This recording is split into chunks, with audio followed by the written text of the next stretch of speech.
चुनावी चुस्की कार्यक्रम में आज हम जान रहे हैं नैनीताल उधम सिंह नगर लोकसभा की जनता का मूड। और चाय की एक ऐसी दुकान में मौजूद हैं जहां पर सुबह से लेकर शाम तक लोग जमा होते हैं और चाय पर चर्चा करते हैं। तरह तरह की चर्चाएं होती हैं, सामाजिक राजनीतिक चर्चा होती है, लेकिन आज हम केवल इस चर्चा को राजनीतिक तक सीमित रखेंगे और जानेंगे कि आखिर जनता का क्या मूड है। हमारे यहाँ पहाड़ में दाजू कहा जाता है और ये भटजी की दुकान है और भटदा की चाय की दुकान है। भटजी, क्या लग रहा है इस बार चाय किसके पक्ष में उबाल ले रही है, बीजेपी, कांग्रेस या फिर किसी और के पक्ष में? अभी तो सर दोनों पक्षों में ही उबाल ले रही है और जैसे ही चुनाव नजदीक आते रहेंगे उसी समय पता चलेगा किसकी ओर माहौल बन रहा है। किसकी ओर माहौल बन रहा है, यानी थोड़ा सा हमें सब्र करना पड़ेगा। अभी चाय के उबाल लेने में अभी थोड़ा सा वक्त है, इसलिए थोड़ा सा सब्र करना पड़ेगा। अब लोगों के पास जाते हैं। भाई साहब, आप आइए, आप यूथ हैं, आपको क्या लग रहा है कि किसके पक्ष में बन रहा है माहौल, बनता हुआ दिख रहा है? अभी तो मोदी जी के पक्ष में बन रहा है और 2014 में जैसे मोदी जी की लहर थी उससे बेटर लहर इस टाइम 2019 में है। 2019 में और मोदी जी ने काफी अच्छे, लोग तो कह रहे हैं, विपक्ष का आरोप है कि मोदी ने रोजगार नहीं दिए, कुछ नहीं मिला, कोई ऐसी योजनाएं नहीं लेकर आई। मोदी जी काफी सारी योजनाएं लाए हैं, शायद लोगों तक पहुंची नहीं है, माइट भी उनके वर्कर्स की इश्यूज रहे होंगे, बट जनधन योजना जो डिनोमिनेशन था वो सबसे बड़ा वो था ब्लैक मनी के लिए। और आपको लग रहा है कि साल 2014 रिपीट करेगा? ये युवा हैं लेकिन इनको ये लग रहा है, लेकिन कुछ और लोगों से जानते हैं। बस अब चाय का बड़ा मजा आप ले रहे हैं, ये बताएं कि चाय किसके पक्ष में उबलती हुई दिख रही है? तो देखिए, अभी देश जो है इस समय बड़ी उससे गुजर रहा है, हमारे सैनिक मारे गए हैं। पहले मोदी जी को इस पर स्टॉप उठाना चाहिए, इनको अंदर तक खदेड़ के आना चाहिए और वहीं इनका ढेर करना चाहिए। और जब तक ये बदला नहीं लेंगे तब तक जनता शांत बैठने वाली नहीं है, क्योंकि किसी ने अपना भाई खोया है, किसी ने बेटा खोया है। 18 साल के बच्चे, जो बच्चे मूंछ भी नहीं आई, बच्चे के क्या दाढ़ी नहीं आई, वो बच्चे आज शहीद हो गया। उस माँ के ऊपर क्या गुजरी होगी, उस पिता के ऊपर क्या गुजरी होगी। मैं तो पहले कहूंगा चुनाव तो आते रहेंगे, होते रहेंगे, लेकिन पहले पाकिस्तान से 56 इंच का सीना दिखाएं मोदी जी। चाहिए, बिल्कुल दिखाना चाहिए। ये पूरा देश इस समय जो है रो रहा है, छोटे छोटे बच्चे जो है लोगों के। हुकुम सिंह जी कांग्रेस के बड़े वरिष्ठ नेता हैं। दाजू, आपको क्या लग रहा है, किसके पक्ष में? आपको लग रहा है कि राहुल जी कोई करिश्मा करने वाले हैं? आप तो निश्चित तौर पर यही कहेंगे कि राहुल जी बहुत बड़ा करिश्मा। नहीं, मैं राहुल जी की बात नहीं कर रहा हूं, मैं मोदी जी की बात नहीं कर रहा हूं। मैं 4.5 साल की बात कर रहा हूं। मैं 4.5 साल की बात कर रहा हूं कि 4.5 साल पहले जिस एजेंडे के साथ माननीय प्रधानमंत्री मोदी जी आए थे, तब मैंने भी मोदी जी को वोट दिया था। मैं मोदी समर्थक था तब, जब उन्होंने कहा 2 करोड़ लोगों को रोजगार मिलेगा। 70 साल में कुछ नहीं हुआ। 56 इंच की छाती कश्मीर को ठीक कर देगी, किसानों की समस्या कर देगी, व्यापारियों की समस्या कर देगी। लेकिन 4.5 साल में जुमलों के बरसात के बजाय कुछ काम नहीं हुआ है। लिहाजा मैं चाहता हूं कि मोदी जी के खिलाफ माहौल बना हुआ है और सभी लोग मोदी के खिलाफ है। कोई रोजगार नहीं मिला, उसके सारे एजेंडे खराब हो गए। लोग कितने जुमले कर ले, कितनी बरसात कर ले, लेकिन मैं समझता हूँ कुछ नहीं होला। ये लोग ये इस तरफ क्या कह रहे हैं भाई साहब, क्या कह रहे हैं? मैं एक राज्य आंदोलनकारी हूँ। 44 साल 1974 में यहाँ पे जमरानीबाग परियोजना शुरू हुई थी और दुनिया जानती है ये योजना किसकी वजह से रुकी। आज वो दिवंगत नेता हैं, दुनिया में नहीं है। 40 साल में यहाँ पे जो काम नहीं हुआ वो 5 साल में कोश्यारी जी ने करा। लेकिन मैं इसके लिए आप तो बीजेपी के प्रवक्ता लग रहे हैं। नहीं, मैं प्रवक्ता नहीं हूं, मैं सुन तो लीजिए, मैं पूरी बात कहां करी मैंने, आपने बात काट दी मेरी। राज्य आंदोलनकारी की हैसियत से मैं हरीश रावत जी को भी धन्यवाद देता हूं कि जो काम कोई नहीं कर पाया राज्य आंदोलनकारियों के लिए हरीश रावत जी ने करा। लेकिन जहां राज्य का चुनाव होगा तब हम सोचेंगे, यहां कुछ और चुनाव है, इसके बारे में हम देश के लिए सोचेंगे। और क्या सोचेंगे आप बात समझ गए होंगे। ये क्या बात है। अब अनिल कपूर डब्बू जी बहुत पुराने बीजेपी के नेता। डब्बू जी, आपको क्या लग रहा है किसके पक्ष में? ये तो मिक्स राय हमको दिख रही। कांग्रेस का कहना है कुछ हुआ ही नहीं है। देखिए, पूरे देश का युवा 55 साल बनाम 55 महीने के कार्यकाल को लोगों ने देखा है और निश्चित रूप से ऐसा लग रहा है इस समय जगह जगह जो मोदी जी के पक्ष में सभाएं हो रही हैं, जिस प्रकार जनता का सैलाब उमड़ रहा है, नौजवान आ रहे हैं, निश्चित रूप से मोदी जी पुनः 5 साल के लिए इस देश में प्रधानमंत्री काबिज होंगे और एक स्वर्णिम युग की ओर हिंदुस्तान को ले जाएंगे। आप बताइए, सवेरे मॉर्नििंग वॉक करने आए, मुझे लग रहा है कि हम मोदी एक तरीके से छोटे मोदी के बीच रोजगार की बात होती है। मुद्रा योजना के तहत 7 करोड़ लोगों ने लोन लिया था। आपको मिला क्या? नहीं, हमने अप्लाई नहीं किया। जिन लोगों ने ले रखा है, डाटा है उसमें दे रखा है कि 7 करोड़ लोगों ने लगभग लोन ले रखा है उसमें, तो रोजगार तो मिला ही है और देश की उन्नति भी हुई है और विश्व में देश का नाम है। तो जगत गुरु बनने के उसमें है भारत ना, और रामराज फिर दोहराया जाएगा। ठीक है, इस तरफ कांग्रेस के प्रयाग भट्ट जी, ये तो सब कह रहे हैं कि हम बिल्कुल मोदी को वोट देंगे, तो ये आप क्या लग रहा है आपको? ये तो सब मोदीमय माहौल लग रहा है, कांग्रेस के लिए कुछ नहीं है क्या? नहीं, ऐसा है, यहाँ पर इत्तेफाक से भाजपा के कुछ कार्यकर्ता ज्यादा आ गए हैं आपको देख करके, लेकिन जहाँ तक चुनाव का प्रश्न है, कांग्रेस और भाजपा में चुनाव होगा। भाजपा ने कुछ बढ़त की है पिछले चुनाव में, ये बोलने भी नहीं देंगे तो कांग्रेस जो है इस देश को आजादी से लेकर के 21वीं सदी तक, जो 21वीं सदी का भारत है, इस भारत को बनाने में सिर्फ एक ही पार्टी का काम है, कांग्रेस का। जो भी आज यहाँ हो रहा है कांग्रेस ने किया। आप इतिहास के भरोसे वर्तमान गढ़ने की बात कर रहे हैं। मुझे सिर्फ इतना ये लोग बता दें, कोई भी भाजपा का नेता बता दे कि मोदी ने इस 5 साल में कुछ किया सिर्फ जुमलेबाजी के अलावा, एक भी काम। अभी एक मेरे भाई बोल रहे थे, जमरानी वाली बात कर रहे थे, ये सारी चुनावी वो है, सिर्फ चुनाव के वक्त, राम मंदिर इनका चुनाव के वक्त, इनका सारी चीजें चुनाव के वक्त होती है। ये झूठ और जुमलेबाजी और पूरे झूठ के सारे चल रहे हैं, और जनता दिखा चुकी है। 3-5 स्टेटों में भाजपा को शून्य कर दिया, सारा स्टेटों में भाजपा शून्य होगी। मोदी जी ये क्या कह रहे हैं, आप बताइए? ये तो ये कह रहे हैं कि मोदी ने कुछ नहीं किया, जुमले बिल्कुल गलत कह रहे हैं, क्योंकि वो कांग्रेस के वरिष्ठ नेता है भट्ट जी। लेकिन आपको पता होना चाहिए, जितने कार्य इन 5 वर्षों में मोदी जी की सरकार ने किए वो किसी ने किए। उसमें आयुष्मान योजना, जिसको आप जानते हैं, आप वरिष्ठ पत्रकार हैं, बिल गेट्स ने कहा है कि ऐसी इतनी बड़ी योजना आज तक विश्व में कोई लागू नहीं हुई है। हर प्रत्येक व्यक्ति को इंडिविजुअली, परिवार से छोड़ के 5 लाख रुपए का बीमा देने का काम इस देश के प्रधानमंत्री जी ने किया है। आप जानते हैं, ये सब वोट दे देंगे। आप देखिए ना, आप मैंडेट देखिए, आप पत्रकार हैं, आप तो भाजपा या कांग्रेस के प्रवक्ता हैं। क्या कह रहे हैं? मैं भाई साहब ये कहना चाह रहा हूँ कि आतंकवादियों ने जो हमला किया हमारे वीर जवानों पर, मैं ये देख रहा हूँ मीडिया के जितने चैनल्स हैं, वहाँ पे कांग्रेस का एक भी, यहाँ की विपक्ष का एक भी प्रवक्ता उस पर बहस करने नहीं आ रहा है। यहाँ तक कि अभी ये मामला शांत हो जाएगा 4-5 दिनों के बाद, सारे प्रवक्ता विपक्ष के है ना, फिर से मोदी का विरोध करने के लिए आ जाएंगे। राजू, आप क्या कहना चाह रहे हैं, किसकी सरकार बन रही है 2019 में? मैं फ्रीडम फाइटर का बेटा हूँ, जनता में आक्रोश है। लोग ये चाहते हैं, लोगों का ये कहना है कि नेताओं के बच्चे कब शहीद होंगे। हाँ। चुनावी मुद्दा बनेगा ये, चुनाव हर बार चुनावी मुद्दा बनता है। नेता का बच्चा नेता बनेगा। मेडिकल, एजुकेशन, राजनीति, ये धंधा हो गया है आज की तारीख में। प्रधानमंत्री तक मेरी बात पहुंचाएं कि नेताओं के बच्चे कब शहीद होंगे।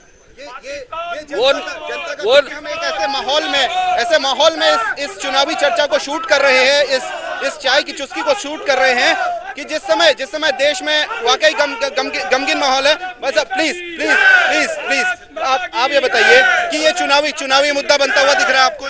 इसे चुनावी मुद्दा, कोई चुनावी मुद्दा नहीं है, ये देश का मुद्दा है।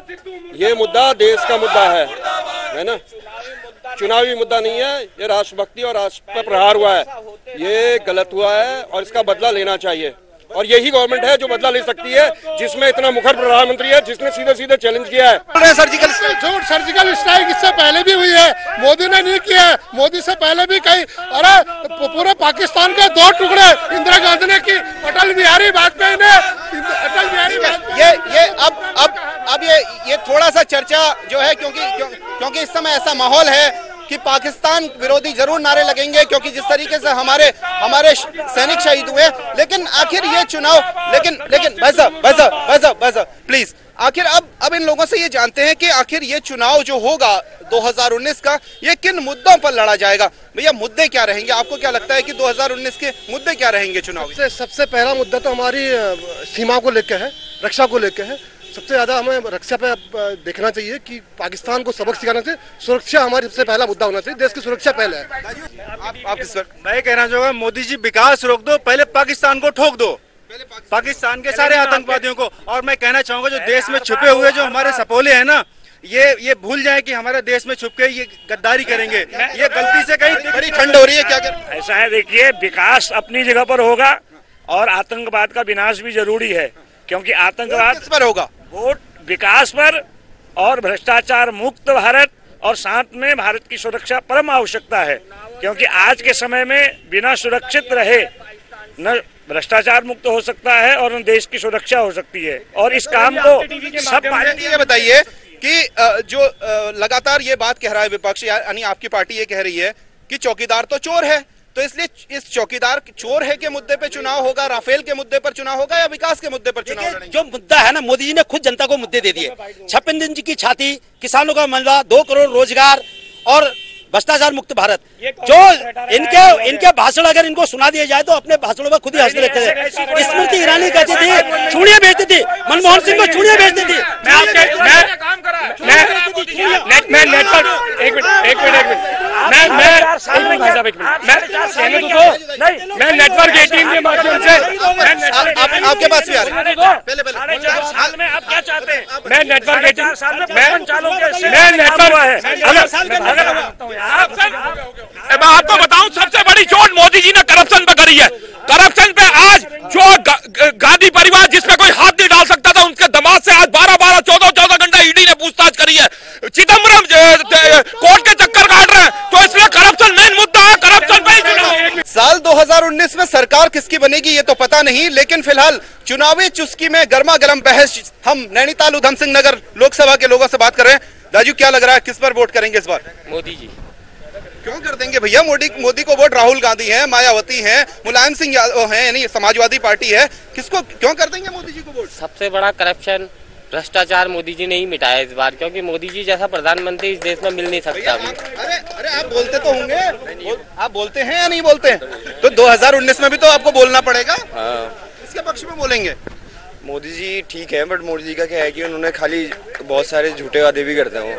क्या झूठे वादे किए मोदी जी ने? अरे ये पहले शख्स हैं जिन्होंने कहा कांग्रेस के इतर कि मोदी जी ने झूठे वादे किए। क्या भी सपोर्ट नहीं कर रहा है, मैंने मोदी जी का सपोर्ट कर रहा हूँ।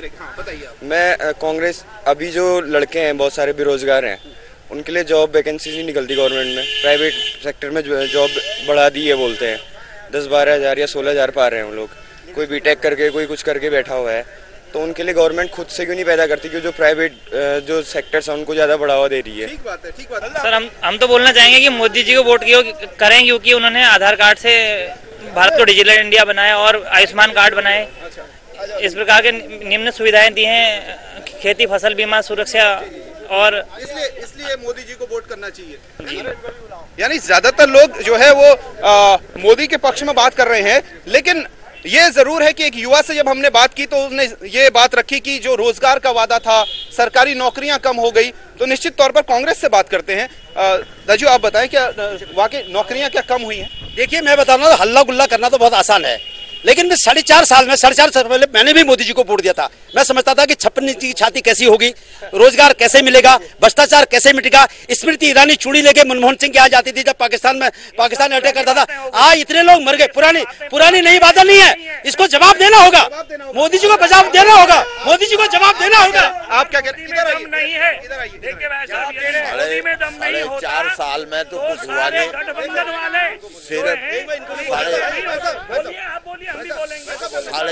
साढ़े चार साल में कोई काम नहीं हुए, खाली जुमलेबाजी हुई है।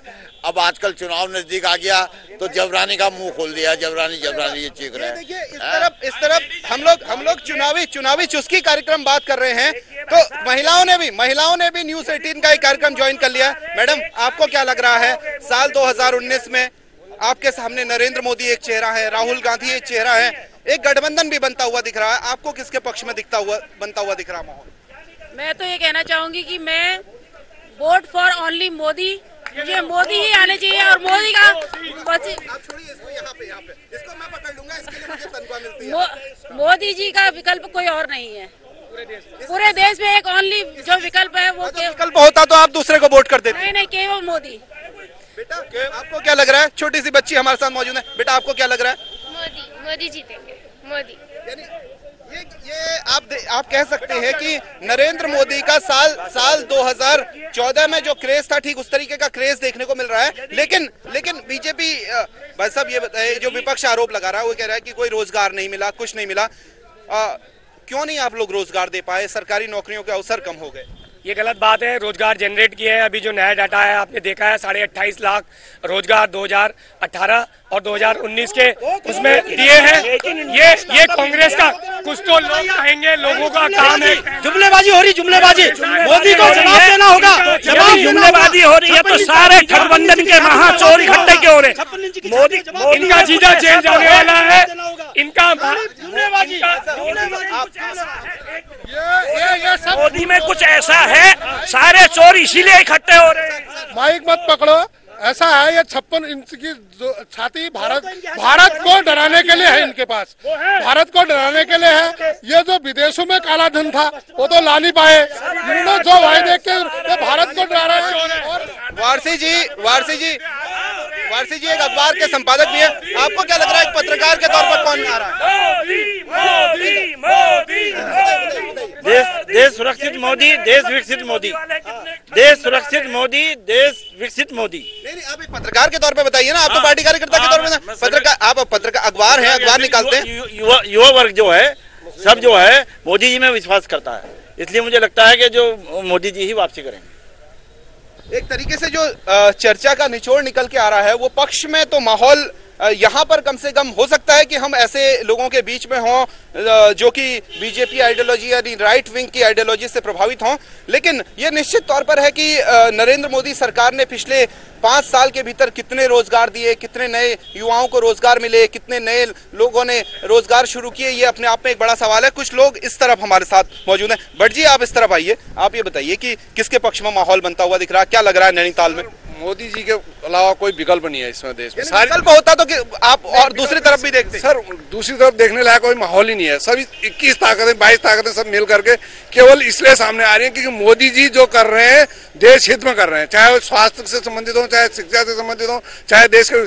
आज हमारा सैनिक का जो अभी 3-4 दिन पहले मैंने आपके चैनल पर डिबेट देखी थी, मोदी जी का कहना है कि 2009 से जो रक्षा उपकरण खरीदे जाने थे वो हमारी रक्षा सेना को इतना कमजोर करने के लिए आज तक क्यों नहीं खरीदे गए? मोदी जी ने 2 साल में क्यों खरीदे? एक नजारा दिखाऊं आपको, इस तरफ कैमरा दिखाइए विनोद भाई। ये देखिए, हमने कोई प्रायोजित, आप ये मत समझिए कि हमने कोई प्रायोजित, कोई भी दर्शक दूर दराज से भी देख रहा हो इस कार्यक्रम को तो ये ना समझे कि हमने कोई प्रायोजित कार्यक्रम किया हो। ये लोग यहाँ पर बाइकें रोक करके और जो गाड़ियां रोक करके ये लोग यहाँ पर आ रहे हैं और उस चर्चा में शरीक हो रहे हैं, यानी चुनावी चुस्की के इस कार्यक्रम में शरीक हो रहे हैं। बहरहाल नरेंद्र मोदी, क्योंकि पिछले 5 साल में बीजेपी की सरकार उन्होंने हेड की है, देश के प्रधानमंत्री वो हैं, तो उन्हें इस बात का जरूर जवाब देना होगा कि उन्होंने कितने लोगों को रोजगार दिए। बहरहाल क्योंकि उत्तराखंड में बीजेपी कांग्रेस के बीच में सीधी टक्कर रहती है, इसलिए यहाँ भी बहस भी जो है दोनों ही पार्टियों के बीच में रही है। लेकिन जब चुनाव जैसे जैसे नजदीक आएंगे तो पता चलेगा कि माहौल किसके पक्ष में बन रहा है। कैमरा पर्सन विनोद कुमार के साथ शैलेंद्र नेगी, न्यूज़ 18 हल्द्वानी।